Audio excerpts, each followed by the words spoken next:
And here's chapter 20 of Rump. Chapter 20 Trolls smell, but they also smell. The trolls and I stood still and silent for a moment, transfixed by the pile of treasures below. The only sound was the soft tinkling of the harp. What is all that? I asked. My words broke the spell. Nothing, nothing, they all shouted, and a wall of trolls formed in front of the hole, shuffling me back out of the way. The harp is playing all by itself, I said, wide eyed. No, it isn't. That's the wind. The harp is very sensitive to a breeze, said Bork. All the trolls nodded and grunted in their agreement. Oh, stop, said Mar. You might as well just explain it to him. But our secret, said Bork. He is the secret, said Marge. You can smell it all over him. Smell what on me? I was getting tired of them saying that I smelled. All I could smell was the rancid reek of trolls. Magic, said Marge. You smell like magic. Magic? You can smell magic? I asked. It smells sweet, said Bork, but also kind of bitter, like a tart berry. It's hard to describe, but the smell is unmistakable, and it is all over you. Oh, I said, furtively, furtively trying to sniff myself to see if I could detect sweetness or bitterness or berries. So that means all that stuff in that hole is. Yes, said Bork. But you can't have it, said Slap. You can't even touch it. We're protecting it. From what? Humans, said Mard. Nasty, meddlesome creatures. They always cause mischief no matter what, but with magic, they cause the most mischief of all. Curses, famines, destruction, madness, and death. One of these days, they're going to turn the whole world into magical messes. All the trolls just snorted in agreement. Humans used to make us find it for them, continued Mard. Slaves we were, or our ancestors were, kept in chains and sniffing like dogs to find magic things for humans. So we started making people believe that we ate humans, so they'd leave us alone, said Bork. My great great great great grandfather, Bork, is the troll who was hailed for starting all that. Says you, said Slap. For all we know, it was my great great great great great great great grandmother. But Bork snorted and continued with his story. Bork the Brave, he was called. One day he was sniffing for magic for his master, who had commanded him to eat a magic bean to see what it would do. I bet it was poisonous, like those apples, said Slap. Don't interrupt, said Bork, and he continued. Bork wasn't stupid. Trolls may be able to smell the magic, but we don't use it, and we certainly don't eat it. Well, I suppose something just snapped in Bork that day. He snatched his own master and said that he would eat him instead if his master didn't set him free. Legend has it that he actually did bite him, and the master was so terrified that he let Bork go. Soon the other trolls learned of Bork's successful escape, and they did the same, threatening to eat their masters or their wives and children. One day even brought his freedom by threatening to eat his master's beloved pet goat. Then all of those sorts of tales were spread all around about trolls eating their human masters and their wives and children, and soon the trolls were driven from the kingdom, and yonder, and beyond, and anywhere else near humans.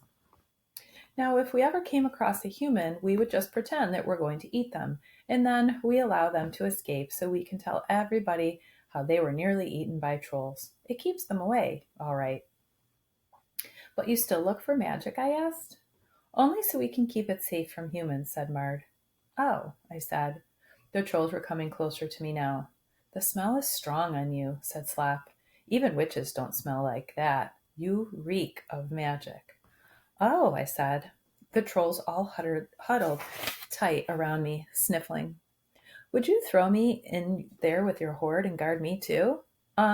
Maybe I should go now. I need to travel to yonder to find my family. Stay with us tonight, said Mard. It's not too late. It is too late for you to travel. Yes, said Slap, and besides, it's dangerous. You can't be too careful. They pulled me back into their campground like a lost pet. When it was time to sleep, I learned that the trolls didn't have houses or sleep under any kind of covering. I asked them what they did in the rain and the snow, and Slop looked at me funny and said, "We just let it fall." Mard piled dry grass onto the ground for me and then covered me with giant leaves that had soft fuzz on them, so they were quite cozy. "You'll be safe here," she said. Exhausted as I was, it was impossible to sleep.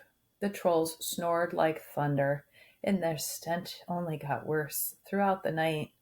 Troll farts, I discovered, are 100 times smellier than the human kind. Oh, but it wasn't really the snores or the smells that kept me awake. I kept thinking of that pile of magical objects and how the trolls could smell magic. They could smell it on me, and then they kept a hoard of magical things hidden here from humans. Could it be that my stiltskin was right here among the trolls? Silently, I slipped from beneath my bed of leaves and I tiptoed over to the hole. It was covered again. I shoved aside some of the leaves and I reached inside. My hand fell on the heart first, but I quickly put that down. If I brought it out, the music might wake the trolls. I didn't see how it could help me, anyways. Of course, it was magical, but was it a stiltskin? Did it grow from magic? I touched the boot and I brought it out. It was old and worn, with patches and holes, just a boot. I wondered what would happen if I put it on. I almost stuck my foot inside when I heard a loud grumble and a snort. Slop was sitting in a tree right above the hoard. "A 7-league boot," he said, "made by a witch in beyond. Take one step in that and you'll be over the mountains." Oh, that would be useful. I could get to yonder in a blink with this boot, and I could run away if more trouble ever came along. "Useful," snorted Slop.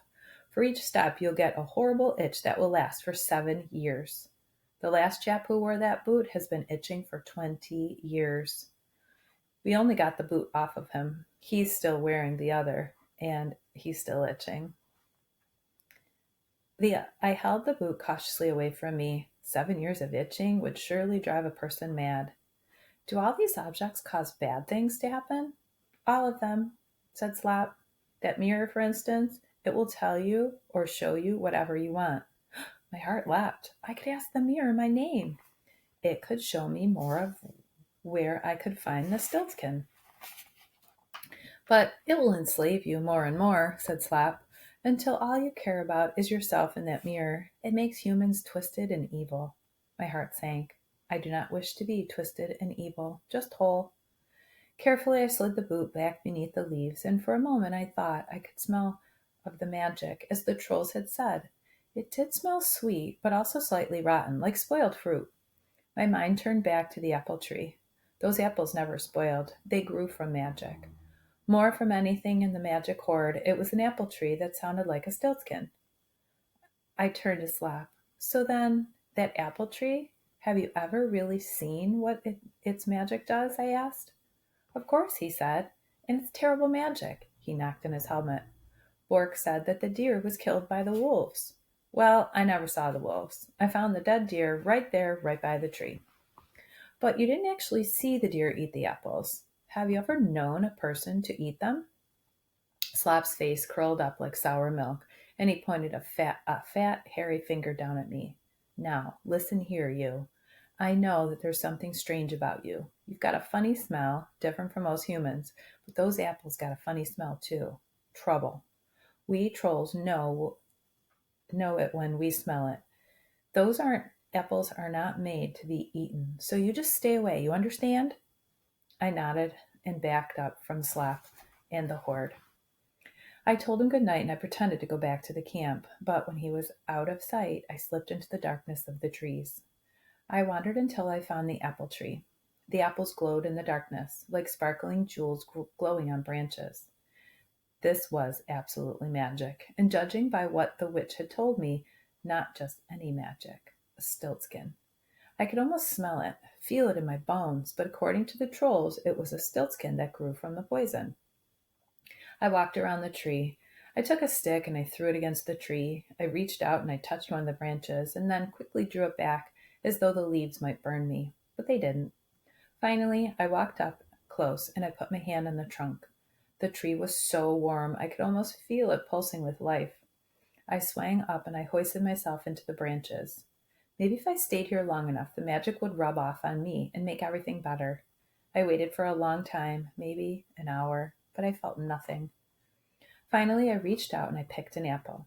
I brought it up to my face, so perfectly smooth, so red. I wondered what Red would say of these apples.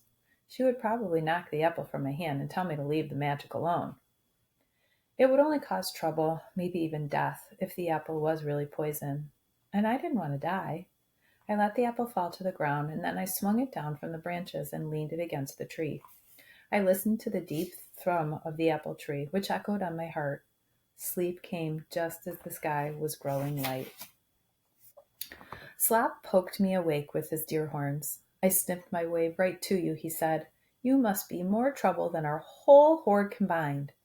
Slop dragged me back to camp, where the rest of the trolls were waking. They grunted and rubbed their eyes and scratched under their hairy arms. Mard was stirring a bubbling pot of sludge with one hand, and the other hand was full of wriggling worms. You never told us your name. We should know it.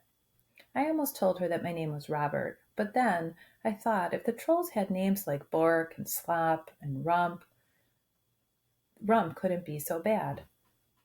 Rump, I said. Mard grunted her approval. Finest human name I've ever heard.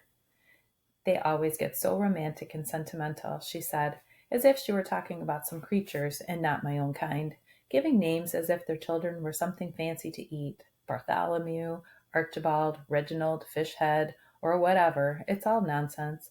All you need is a sound to distinguish one from another. She yelled out the two trolls that were just about my size. Gorp, grat, out of the steam and into the mud.